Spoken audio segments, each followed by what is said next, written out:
Bueno, muy bien. Vieron que estamos en el punto 4, en la segunda aplicación de las pruebas. Yo lo tengo en la página 60, no sé cómo están ustedes. Estoy haciendo un resumen de lo que... Voy a hacer un resumen de lo que hizo, lo que dio Nora un poquito la semana pasada. ¿Vieron?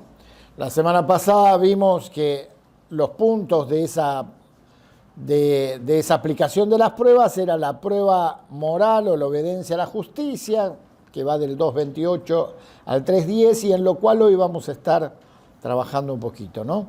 Pero después la prueba social del amor, después la digresión sobre nuestra seguridad y la prueba doctrinal acerca de la verdad, acerca de Cristo. Y acá decía el apóstol que se ve al creyente como alguien que conoce a Dios, alguien que permanece en Dios y en el Hijo, que está en Cristo y que está en luz. Y este nacimiento, dice Juan, tiene consecuencias manifiestas y concretas. Dice, no peca, practica la justicia, ama a su prójimo y cree que Jesús es el Cristo. Y acá yo quiero ver, porque hay algo muy tácito que dice el apóstol Juan, y yo compartí el domingo pasado algo con Nora cuando dije, ¿se acuerdan cuando dijimos acá no peca? ¿Es así? ¿No peca el cristiano realmente? No peca. Sí que peca, ¿no es cierto? Adelante dice por ahí no practica el pecado. Ah, ahí está. Entonces, dijimos algo muy importante, que todo lo que Juan dice y enseña está basado en ¿qué? ¿Se acuerdan que yo les dije? En el amor. En el amor. El que ama procura no pecar. El que ama al Señor procura no pecar. No practica el pecado. Entonces dice, el que ama va a practicar la justicia, ama a su prójimo y cree que Jesús es el Cristo. Y vimos ahí la elaboración de la prueba moral, y hablaba de la futura aparición de Cristo y de la aparición pasada de Cristo. Y con Nora llegamos a ver lo que era la futura aparición de Cristo, donde vimos su venida, que era la parusía, su aparición, su epifanía y su revelación, que era el Apocalipsis, ¿no es cierto? Y ahora vamos a ver el segundo punto, que es la aparición pasada de Cristo, que es hasta donde llegamos, ¿verdad? ¿Está bien donde tengo anotado? En la página 67. Bueno, yo lo tengo en la página 60. ¿Por qué? No tengo ni idea, pero bueno, no importa. Entonces, la aparición pasada de Cristo. Y vamos a leer en 1 Juan, miren, vamos a leer desde el 2.28 en adelante, hasta el 10. Les leo, ¿les parece? Esperen que busco la versión. Voy a leerlo en la Reina Valera 60. Sí. Primera Juan, del 2.28 hasta el 3.10. Dice, y ahora, hijitos, permaneced en Él, para que cuando Él se manifieste, tengamos confianza, para que en su venida no nos alejemos de Él avergonzados. Si sabéis que Él es justo, sabéis también que todo el que hace justicia es nacido de Él. Mirad cuál amor nos ha dado el Padre para que seamos llamados hijos de Dios. Por esto el mundo no nos conoce, adelante, porque no le conoció a Él. Amados, ahora somos hijos de Dios y aún no se ha manifestado lo que hemos de ser, pero sabemos que cuando Él se manifieste, seremos semejantes a Él, porque le veremos tal como Él es. Y todo aquel que tiene esta esperanza en Él, se purifica a sí mismo, así como Él es puro. Todo aquel que comete pecado, infringe la ley, pues el pecado es infracción de la ley. Y sabéis que Él apareció para quitar nuestros pecados, y no hay pecado en Él. Todo aquel que permanece en Él, no peca. Todo aquel que peca, no le ha visto ni le ha conocido. Hijito, nadie os engañe. El que hace justicia es justo como Él es justo. El que practica el pecado es del diablo, porque el diablo peca desde el principio. Para esto apareció el Hijo de Dios, para deshacer las obras del diablo. Todo aquel que es nacido de Dios no practica el pecado, porque la simiente de Dios permanece en él y no puede pecar, porque es nacido de Dios. En esto se manifiestan los hijos de Dios y los hijos del diablo. Todo aquel que no hace justicia y que no ama a su hermano no es de Dios. Amén. Bueno, es bastante, el apóstol Juan es bastante directo, como cuadrado, así es muy recto, ¿no es cierto?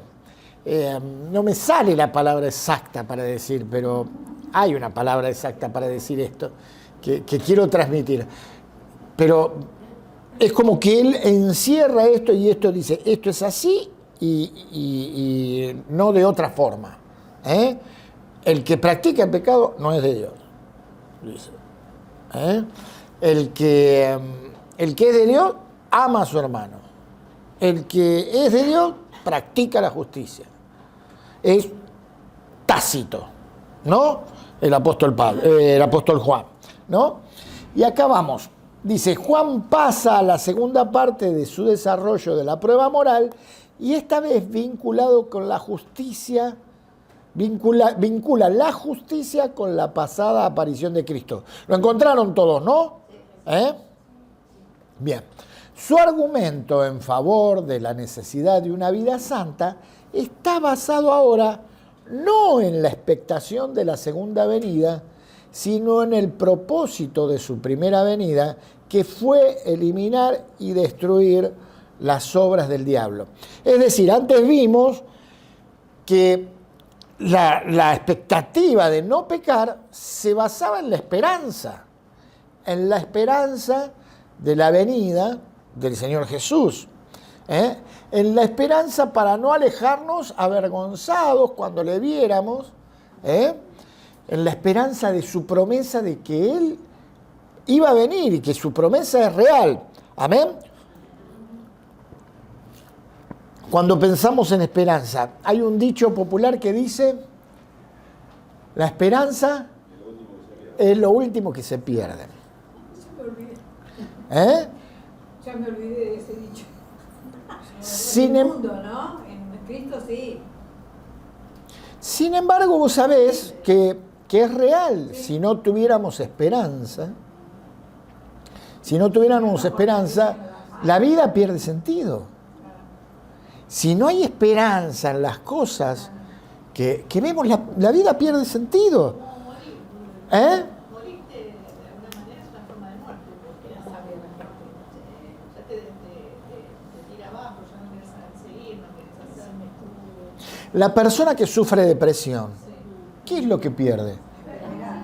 Pierde la esperanza. Sí, no, pasa, lo estoy hablando en lo que me pasa a mí. A veces cuando en ese día tenemos algún problema que se nos escapa y estamos desesperados, y yo digo, bueno, es hoy y quiero que se termine el día y mañana es otro día y ya voy a ver el resultado. Entonces es la esperanza, o sea, el resultado en Dios, ¿no? Confío en que Él va a cambiar, nunca me va a dar mucho más allá de lo que yo pueda resistir. Entonces, y bueno, eso me quedo tranquila. Lo único que quiero es que termine el día y que mañana cuando me despierto ya voy a saber lo que va a pasar. A 2 días o 3 días, pero, o sea, no desesperarnos, porque tenemos esperanza en Dios. Eso, desde que nos convertimos, nuestra confianza y esperanza está en Él. Que sabemos que Él lo hace para crecer, ¿no? Para que nosotros crezcamos o nos da a entender qué cosa es lo que quiere de nosotros. Tal cual. Entonces, en eso uno se basa y en eso es la esperanza. Qué bueno que tenemos la esperanza en Cristo. Pero la realidad es que vamos a lo diario, a lo cotidiano, uno no se da cuenta. Pero Tenés eso de luchar, de seguir, de avanzar, cuando ya no hay una resignación. claro, Y ahí quedás. el que no tiene esperanza se resigna, ¿no? Pero en realidad, cuando nosotros nos vamos a dormir a la noche, nos vamos a dormir pensando que al día siguiente vamos a hacer un montón de cosas. Eso es parte de la esperanza de vida que tenemos, ¿verdad? Y son cosas diarias que no nos damos cuenta, la tenemos incorporada, pero nuestra esperanza en Cristo es mucho más profunda porque la vemos en las crisis en las cuales Él se manifiesta en nosotros. Ahora, eso era la esperanza futura, pero acá el apóstol Juan habla de por qué es importante su primera venida y para qué vino. Y fíjense que dice, el argumento en favor de la necesidad de una vida santa está basado ahora no en la expectación de la segunda venida, sino en el propósito de su primera venida, que fue eliminar y destruir las obras del diablo. Y el argumento se repite con un énfasis diferente. ¿Tienen los pasajes ahí? Muy bien, quiero que los vayamos leyendo, es todo lo que fuimos. Fíjense que hay un cuadrito ahí. Dice la frase introductoria. La frase introductoria en el verso 4. ¿Qué dice? No, quiero en el texto, el verso 4. Todo el que peca viola la ley de Dios, porque todo pecado va en contra de la ley de Dios. Fíjense que acá dice en el texto, todo aquel que practica el pecado, en el 4.7, está mal ahí que diga practica, ahí tiene que decir todo el que hace pecado o el que peca. Así que borren ahí en el primero, en el que dice 4.7, en la frase introductoria, borren practica y es todo aquel que comete pecado. Pero según la versión, ¿no? Porque la mía dice todo el que practica el pecado. Ajá, ¿y cuál es tu versión? Esta es la nueva Biblia de las Américas. La Biblia de las Américas. Bien. Porque ya lo ponen obviando todo el inconveniente de lo que vamos a discutir ahora, que es si practicamos o si pecamos. Una cosa es pecar, como habíamos dicho, entonces estas versiones que son más modernas directamente ponen practica el pecado para que Claro. no entre la confusión de que no pecamos. Claro. Cuatro versiones y está usando la versión de las Américas. Porque en las otras dice cometer. Claro. Claro, sí, por eso. Pueden poner arriba de practica, tallar, comete, pecado. Claro, en la Reina Valera común, que es la que más usamos generalmente, bueno, cada vez se usa menos, ¿no? Pero dice todo aquel que comete pecado, infringe la ley. Fíjense, el tema, dice, Analicemos cuál sería la diferencia. la diferencia entre cometer un pecado y practicar el pecado. ¿Qué significa la práctica? Hacerlo continuamente. Hacerlo continuamente. A ella toca la guitarra, ahora sí la toca. Toca la guitarra, pero ¿cuándo tocarías mejor? Si practicás o cuando practicás tocas mejor. La práctica, lo que hacen nuestros jugadores de fútbol, practican para poder ganar. Esa es la situación. Fíjense que también a lo que se refiere acá es a una práctica de algo malo. Si vos practicás el pecado, ¿qué significa? ¿Qué no hay? No hay conciencia de pecado. No hay conciencia de pecado. No te estás dando cuenta de que pecás. Y saben que el Espíritu Santo, cuando está en una persona, te redarguye. Te dice, mirá, estás pecando. Te dice, te advierte. Una vez que cometes el pecado no te deja en paz. Claro, cuando está dentro tuyo. Pero acá Juan dice, el que practica el pecado no es de Dios. Quiere decir que no tiene un Espíritu Santo que lo está redarguyendo. Por eso practica. El concepto estaría bien, porque si no hay conciencia, no es de Dios. Por eso lo dice. Pero lo que nosotros tenemos que aclarar bien es que una cosa es pecar, como pecamos todos, y otra cosa es practicar. Vamos a seguir viéndolo durante toda la clase. Tal cual. Vamos a ver el tema ahí en la primera línea. El tema, la naturaleza del pecado, es infracción de la ley. Dice, porque todo el que comete pecado infringe la ley. Pues el pecado es infracción de la ley. Y dice, el propósito de la aparición de Cristo. ¿Qué dice el verso 5? ¿Quién lo tiene ahí? Y sabéis que Él apareció para quitar nuestros pecados y no hay pecado en Él. Él apareció la primera vez para quitar nuestros pecados. ¿Y la conclusión lógica cuál es? El 6. Todo aquel que permanece en él no Todo aquel que permanece en él, peca. Visto ni le ha conocido. claro, no peca. Todo aquel que peca no le ha visto ni le ha conocido. A esto se refiere también siempre a la práctica del pecado. Dale, léelo. Dice, pero todo el que peca hace maldad, porque el pecado es la maldad. Ustedes ya saben que Jesucristo vino al mundo para quitar los pecados y que Él no tiene pecado alguno. Así pues, todo el que permanece unido a Él no sigue pecando. No sigue Todo el que pecando. peca no lo ha visto y no sé dónde sigue. ¿Esta es Bien. paráfrasis esta? ¿Es la Biblia en paráfrasis o...? No, es Dios habla hoy. Dios habla hoy.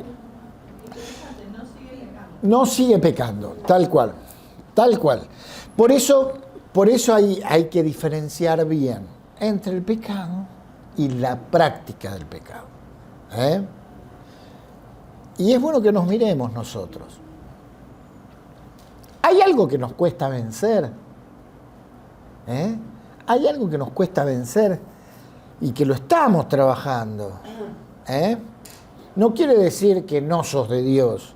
Si lo estás trabajando, si el Espíritu te está redarguyendo, es una batalla. Pero tenés que saber que la práctica se tiene que terminar. Pasa que si lo tomas del contexto de que alguien no es cristiano, sí está practicando, o sea, está practicando constante.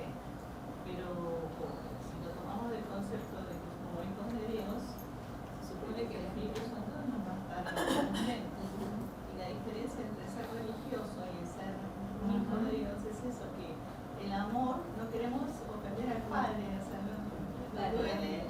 Lo que decía El Marcelo al religioso principio. se ve la obligación de no hacer, pero no es desde el amor, ¿verdad? Claro. Por eso esto es importante. Y yo les aclaraba al principio, todo lo que Juan nos dice se basa en el amor. Se basa en el amor. Se basa en el amor a Dios. Porque amamos a Dios, no pecamos. No es por nuestras propias fuerzas. No lo podemos hacer por nuestras propias fuerzas. Lo hago porque amo a Dios. Trato de no pecar porque amo a Dios. Trato de vivir santamente porque amo a Dios. De otra manera no puedo, por mis propias fuerzas, no lo puedo hacer. Pero nos pasa en el ámbito diario también, Cuando amamos a nuestra esposa, tratamos de hacerle bien porque la amamos. No vamos a andar haciendo macanas a propósito. Puede ser que alguna vez lastimemos al otro, ¿no? Puede ser. Alguna vez es lo mismo que el pecado. ¿No es cierto? Pero no vamos a estar haciéndolo a propósito todo el tiempo. Bien, seguimos. Fijémonos la otra columna. Dice el verso 8, que la frase introductoria, dice el verso 8, ¿quién lo lee? Todo aquel que es nacido No, el verso 8. Sin embargo, cuando alguien sigue pecando, demuestra que pertenece al diablo, el cual peca desde el principio, pero el Hijo de Dios vino para destruir las obras del diablo. Bien, la frase introductoria es el que practica el pecado, ahí lo decimos bien, ¿no? El tema es el origen del pecado, que también el pecado es del diablo, dice, porque él peca desde el principio. Y el propósito de la aparición de Cristo es para deshacer las obras del diablo. Y la conclusión lógica, todo aquel que es nacido de Dios no practica el pecado. ¿Quedó claro esto? Entonces, ¿pecamos nosotros? Sí. ¿Somos hijos de Dios? Sí. ¿Practicamos el pecado? ¿Por qué? No deberíamos practicar el pecado. No deberíamos practicar. ¿Y por qué? ¿O por qué no practicamos el pecado? Porque el Espíritu Santo nos redarguye. Ahora, si alguno de nosotros practica el pecado, es tiempo de mirarse. Y ahí está el punto. Lo digo por una experiencia propia. Porque a mí me costó vencer algo, ¿no? Y me llevó tiempo. Y eso no quería decir que no fuera una hija de Dios. Claro. Pero yo cuando entendí que lo podía vencer porque el Señor me iba a ayudar a hacerlo y no por mis propias fuerzas, y le entregué eso al Señor, fue así, instantáneo. Fue instantáneo, hermano. Sí. Una cosa que fue de un día al otro. Y yo, bueno, obviamente, ¿no? Ahí entendí que a veces uno juzga porque ve en el otro que no puede vencerlo, será o no será hijo de Dios, porque pasa eso, ¿no? Y yo entendí que puede llevarme un tiempo al cristiano por ahí, sacarse de encima algo, ¿no? Y bueno, eso no determina que no es un hijo de Dios. Tal cual. Yo Por Tal eso cual. no hay que dejarse acusar por el diablo, porque él es el acusador. Entonces apenas el Espíritu Santo nos dice, en esto hay que cambiarlo, porque esto no te permite disfrutar la gloria mía en la dimensión que yo te doy. Se empieza ese proceso de limpiar nuestro corazón.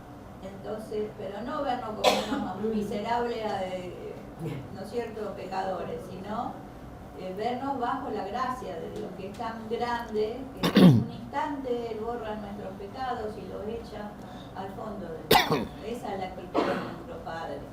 No pensemos en ese juicio implacable, porque estamos en la era de la gracia. Ya vendrá, ¿no es cierto?, en el momento del juicio. Pero esta es la era de la gracia y la tenemos que disfrutar. Aún cometiendo estas fallas o dejándonos llevar por algo que nos tienta o nos dificulta, tenemos que enseguida, que el Espíritu Santo nos muestra, ampararnos bajo la gracia del Señor y dejar de hacerlo. Que esos procesos sí. Y lo importante es, lo bueno es sentirse libre de eso. Porque ahí es cuando uno empieza a disfrutar y ver las cosas de otra forma. Porque si no, eras esclavo de algo que por ahí no te dabas cuenta y eso te ataba, ¿no? Y te impedía avanzar en lo que Dios quería para tu vida. Así es. Un poquito en lo que decía ella, que cuando vos estás practicando algo, cuando estás practicando un instrumento o lo que sea, hay errores y hay vicios. Alguno por ahí que le cuesta desarrollar la velocidad, pero tiene más relación con la armonía, pero vos seguís en esa práctica. Digo, a la hora de esas acusaciones que, no sos hijo de Dios, no, me parece que no. No sos músico. Levantaste, no sos músico, ¿viste? No, pará, estoy luchando por tener más velocidad, qué sé yo, capaz que no llego nunca a ese punto, pero sigo. Y bueno, un poco para responder a esas acusaciones que a veces hacen perder el foco de lo que somos y no poder disfrutar de la gracia que se nos regaló, que salió más pequeñita. Más. Mire lo que dice. Juan demuestra que continuar en el pecado es algo completamente opuesto al propósito de la primera aparición de Cristo y de la segunda aparición de Cristo. Yo quiero decirle que hay cosas que nos pasan y que son diarias. Por ejemplo, hay la persona que lucha con el alcohol, o que lucha con el cigarrillo, ¿viste? Fumar en sí no es pecado. Tomar vino o licor no es pecado. ¿Cuál es el pecado? En fumar es que afecta a mi cuerpo. ¿Y mi cuerpo qué es? Templo del Espíritu Santo, y yo lo tengo que cuidar. Tomar alcohol, ¿qué me hace? Me hace perder el control de mi vida y afecta a mi cuerpo. ¿Y mi cuerpo qué es? Templo del Espíritu Santo. Por eso son cosas que son pecados. Bueno, el alcohol lo nombra como borrachera directamente. El fumar no lo nombra, por ejemplo. Pero sabemos que son cosas que nos afectan. Muchos cristianos tienen que luchar con esto. Muchos cristianos.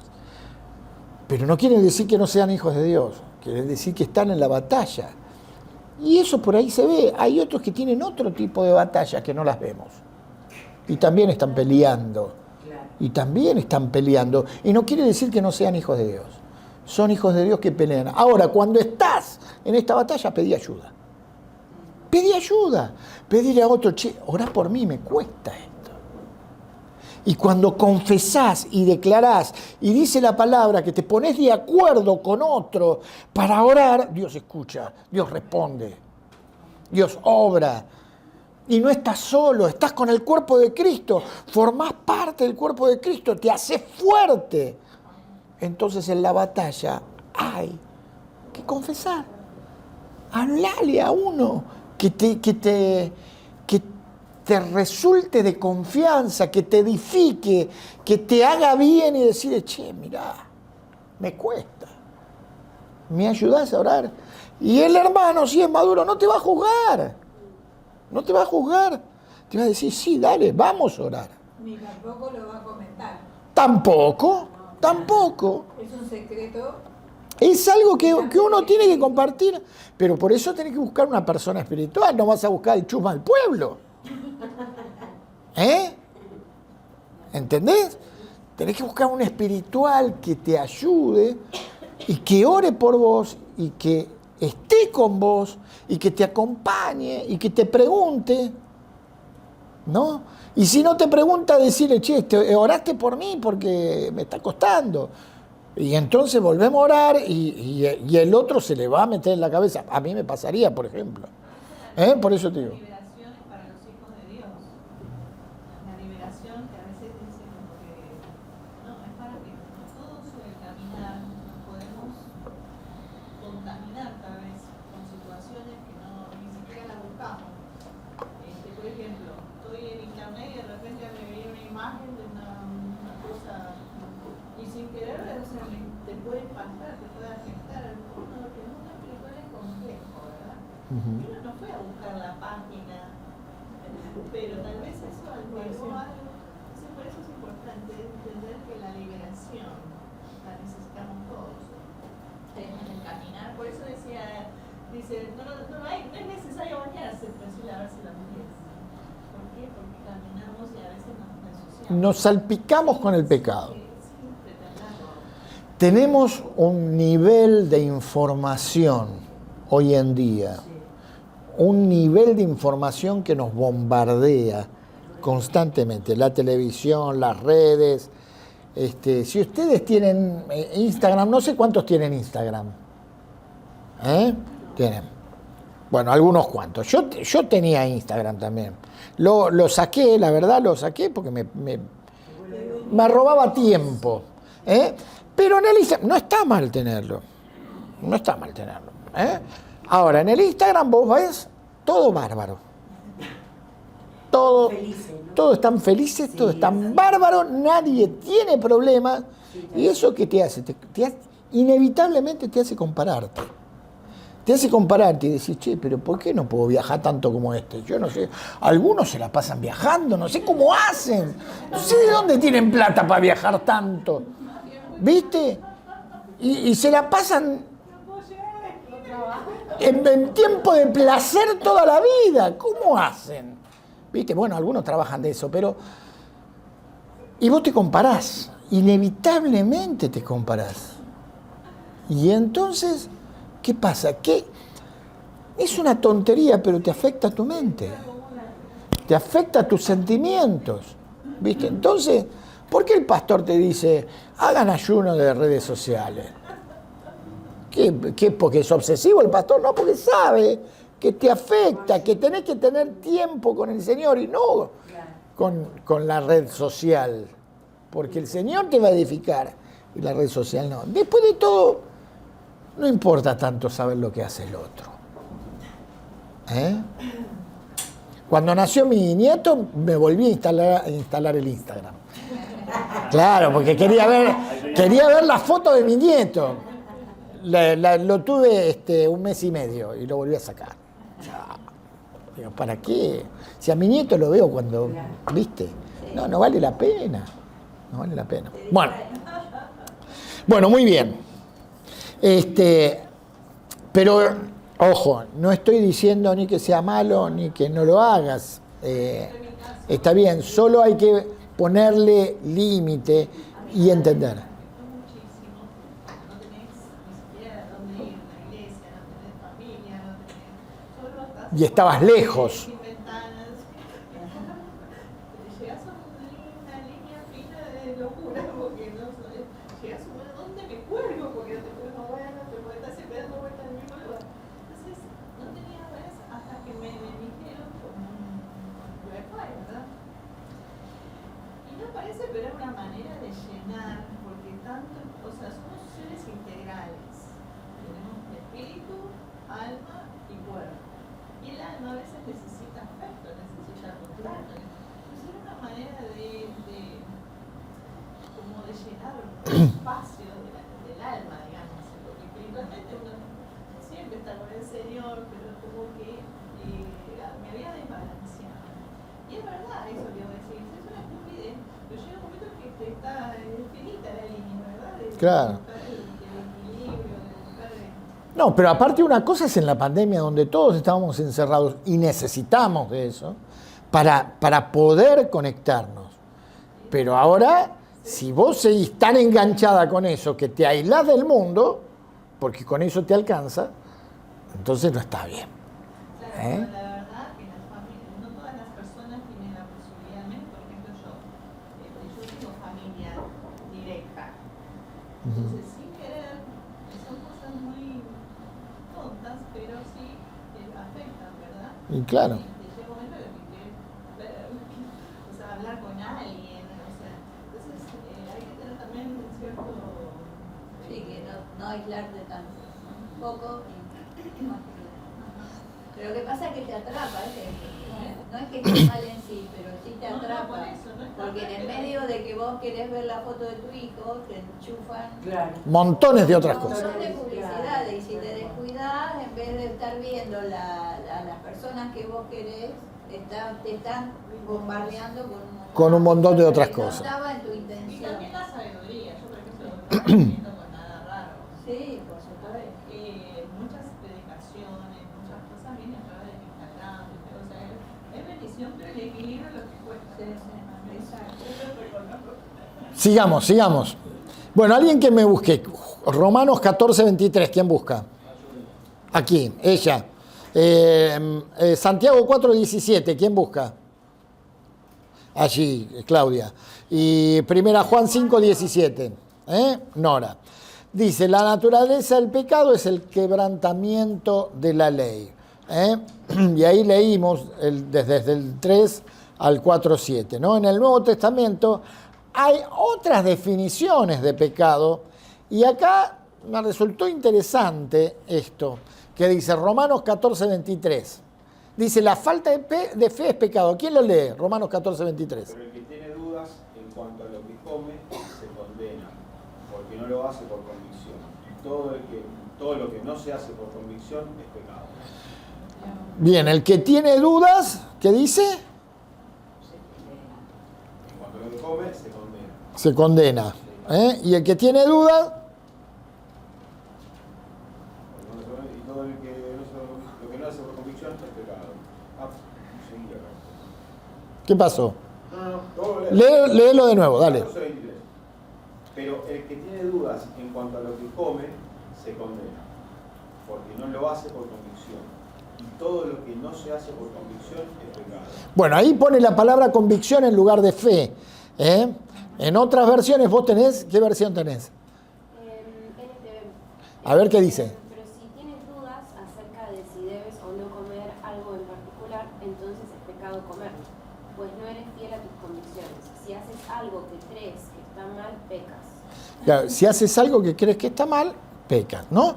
Ahora, acá habla de que la falta de fe, porque en la Reina Valera, les quiero leer, esperen que lo busco. Dale, ¿la tenés? Sí, pero el que duda sobre lo que come es condenado, porque no lo hace con fe.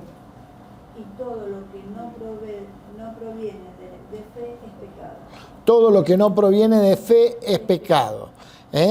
Es un texto específico, un texto para estudiar con más profundidad, y se está refiriendo el apóstol Pablo a algo muy específico que era, tendríamos que entrar en otro tema, ¿no? Que era el comer y el que sacrificaba a los ídolos y lo que comía y un montón de cosas. Pero dice, lo que no proviene de fe es pecado. Quiere decir que hay cosas que tienen que ver con nuestra fe y que cuando no provienen de esa fe podemos pecar. Dice Santiago 4:17. Dice, al que sabe hacer lo bueno y no lo hace, le es pecado. Al que sabe hacer, Esa es tremenda. el que sabe hacer lo bueno y no lo hace es pecado. Así que, fíjense, esto tiene que ver también con lo que hablaba Juan sobre la justicia. Nosotros, como hijos de Dios, tenemos que practicar la justicia. Tenemos que practicar la justicia. Dice, el que sabe hacer lo bueno y no lo hace, le es pecado. Justicia, ¿se acuerdan de lo que le había dicho yo? La definición que siempre les tiene que venir a la mente. Dar a cada uno lo que le corresponde. Entonces, en mi familia, mi practicar la justicia es estar atento, si yo le tengo que dar más amor, más servicio, más cuidado, más diálogo, más comprensión. En mi barrio, en la iglesia, ¿qué es esto? Es practicar la justicia, es eso. Es ser justo en el trato, tanto de uno con el otro. Hay muchas formas de practicar la justicia. Ahora, ¿quién te da el parámetro de la justicia? ¿Quién te da el parámetro de la justicia? ¿Quién te parece? La palabra de Dios. Bien. ¿Quién más que habita en nosotros? El Espíritu Santo. ¿Saben por qué les digo esto? Porque no todos ven la justicia de la misma manera.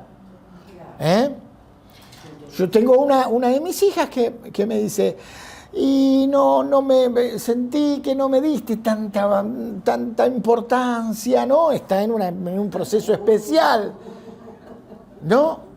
Y entonces nosotros le decimos, no, a ver, fíjate que te miren otros, pregúntale a otros que te conocen.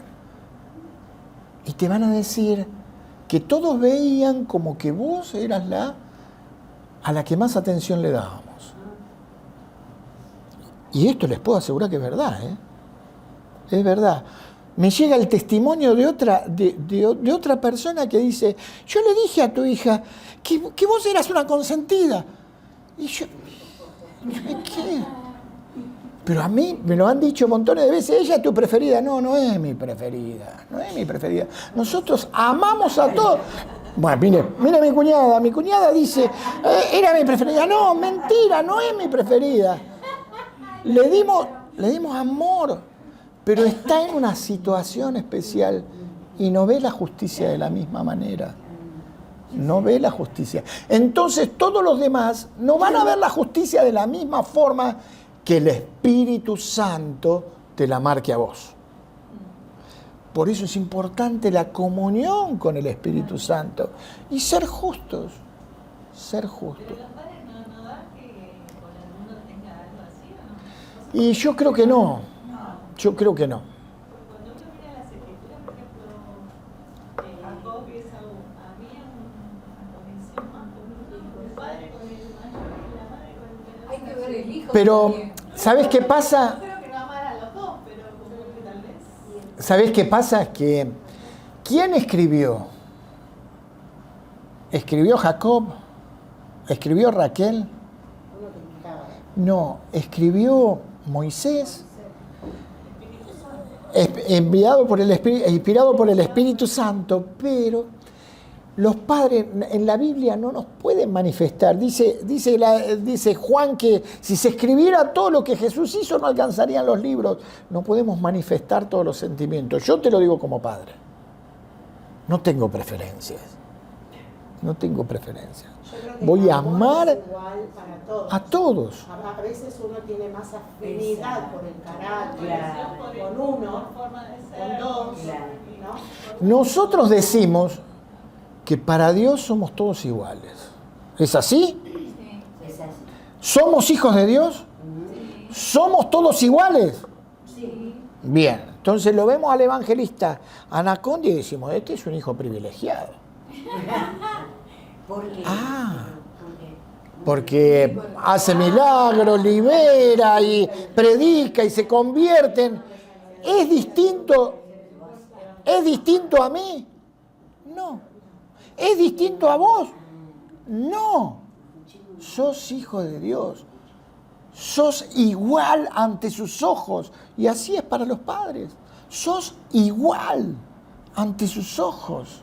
No hay ninguna diferencia. El pastor lo dice siempre. Acá en la iglesia no somos. Yo no soy más que nadie. Sos igual a mí. Y a los ojos de Dios somos exactamente iguales. Ahora, a nuestro juicio, él parece un privilegiado. Claro. Es un buen ejemplo. Pero no es así. Claro. No es así. Él te usa de la misma manera. ¿Amén? Muy bien. Y el mío era toda injusticia, que ya hablamos, ¿no? De la justicia. Primera Juan 5:17, que dice, toda injusticia es pecado, pero hay pecado no de muerte. Bien. Toda injusticia es pecado. Dice, el pecado es más que infringir algún aspecto de la ley de Dios. Es una infracción de la ley. Santiago 2:10 dice que el que ofende la ley en un punto se hace pecador en toda la ley. Ofende toda la ley. Entonces dice, el quebrantamiento de la ley de Dios es la esencia del pecado, no su resultado. Los herejes afirmaban que para el cristiano iluminado, acuérdense que Juan estaba hablando sobre los gnósticos que se creían iluminados especiales, las cuestiones morales eran indiferentes. Como en la actualidad, la verdad sobre el pecado se disimula con problemas de personalidad o debilidades temperamentales. Este es el tiempo en Europa del colectivo LGTB, ¿no? Y qué sé yo, se disimulan de esa manera, ¿no? En contraste con la subestimación del pecado, Juan declara que no se trata de una simple falla negativa, sino de una rebelión activa contra Dios y una violación a su voluntad. Juan apela muchas veces al conocimiento de los creyentes, que los creyentes ya tienen, y los exhorta a vivir de acuerdo con ese conocimiento. El conocimiento al que se refiere no es la naturaleza del pecado, sino la verdad sobre la persona de Cristo. Es decir, que el correcto conocimiento de la persona y obra de Cristo les hará aborrecer el pecado. Otra vez, dicho de otra manera, el amor, el conocimiento por Cristo nos llevan a no pecar. Eso justo está en el 5:2 que dice, en esto conocemos que amamos a los hijos de Dios cuando amamos a Dios y guardamos sus mandamientos. Amén. Está relacionado el amor con la obediencia. Claro. Juan sintetiza aquí en el verso 5 dos verdades teológicas que hacen la esencia del Evangelio. Jesús apareció para quitar los pecados del hombre y que él no tenía pecado. Ahí tenemos unos cuantos versos que no los vamos a leer ahora, ¿no? Pero dice, en el verso 6 sigue una conclusión lógica. Si la naturaleza eterna de Jesús es sin pecado y el propósito de su aparición histórica fue quitar el pecado, entonces todo aquel que permanece en él no peca, porque el que peca no le ha visto ni le ha conocido. Y siempre volvemos al tema de el que practica el pecado, ¿no? El conocimiento de Cristo, tanto en la experiencia pasada como en la perspectiva futura, es un fuerte incentivo para la santidad. Mantener la santidad es lo que Dios quiere para nosotros. En la clase pasada hablamos de pureza, o sea, está relacionado santidad, pureza. Tal cual. Es importante que busquemos la santidad. Que seamos santos porque Él es santo. Tiene que ser nuestra forma de vivir. Nuestro cristianismo no puede ser un cristianismo liviano, un cristianismo permisivo.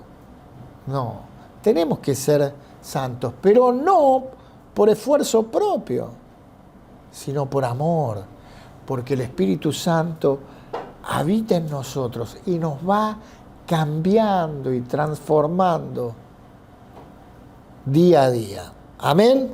Amén. Eso es parte de la gracia de Dios que nos dio, ¿no? Dice en el verso 7, la primera parte de la exposición del tema termina con una sola advertencia. Nadie os engañe. Los falsos maestros estaban intentando desviarlos, no solo teológicamente, sino también moralmente. Primera Juan 2:26 dice, os he escrito estas cosas sobre los que los engañan.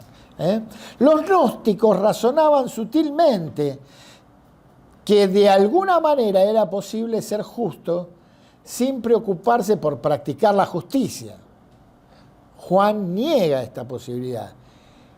El que hace justicia es justo como Él es justo. Siempre tenemos que tener en cuenta que Juan hablaba con respecto al gnosticismo que estaba allí queriendo engañar a los hermanos de la iglesia de aquel tiempo, ¿no? La dificultad que hay para interpretar este pasaje se evidencia en la cantidad y variedad de explicaciones que los comentaristas han ofrecido. Es importante no dejarse influir por interpretaciones forzadas y subjetivas, sino tomarse de las palabras claras y dentro del contexto del apóstol. Anteriormente, Juan afirmó, ¿qué quiere decir cuando afirma que el cristiano no peca? En 1 Juan 3:6, y que no puede pecar. En 1 Juan 3:9. Y acá vamos a meternos más adentro. Dice el origen del pecado. Y vamos del 3, el 3 del 8 al 10. Les leo. El que practica el pecado es del diablo, porque el diablo peca desde el principio. Para esto apareció el Hijo de Dios, para deshacer las obras del diablo. Todo aquel que es nacido de Dios no practica el pecado, porque la simiente de Dios permanece en él y no puede pecar porque es nacido de Dios. En esto se manifiestan los hijos de Dios y los hijos del diablo. Todo aquel que no hace justicia y no ama a su hermano no es nacido de Dios. Dice, Juan nuevamente hace referencia a la seriedad del pecado. Por eso esta vez hace énfasis en el origen del pecado y no en su naturaleza. El verso 8 dice, el que practica el pecado es del diablo. Esta segunda generalización vincula el pecado no con su naturaleza, sino con su origen. Porque el diablo peca desde el principio. Y ahí lo dice en Juan 8:44. Lo cual significa probablemente desde el momento de su rebelión contra Dios. Debido a que el pecado en su actividad es su actividad característica, todo el que peca desarrolla características que en principio se derivan del diablo. Esto es algo mío, ¿no? Estudiando esto y pensando y hablando con el Señor. La Biblia describe al diablo como un ángel de luz, como un ser impresionante, ¿no es cierto? Pero Dios decidió crearnos a nosotros a su imagen y semejanza. Y decidió desde el principio de la eternidad no que seamos una criatura, sino que seamos hijos. Y el diablo tuvo celos, tuvo envidia, tuvo celos. Dice la palabra que los ángeles añoran ver las cosas que nosotros tenemos. Mi hermano, tenemos un privilegio impresionante, porque Dios te hizo su hijo, te hizo su hija. Es algo que nos cuesta entender, pero es extraordinario, extraordinario.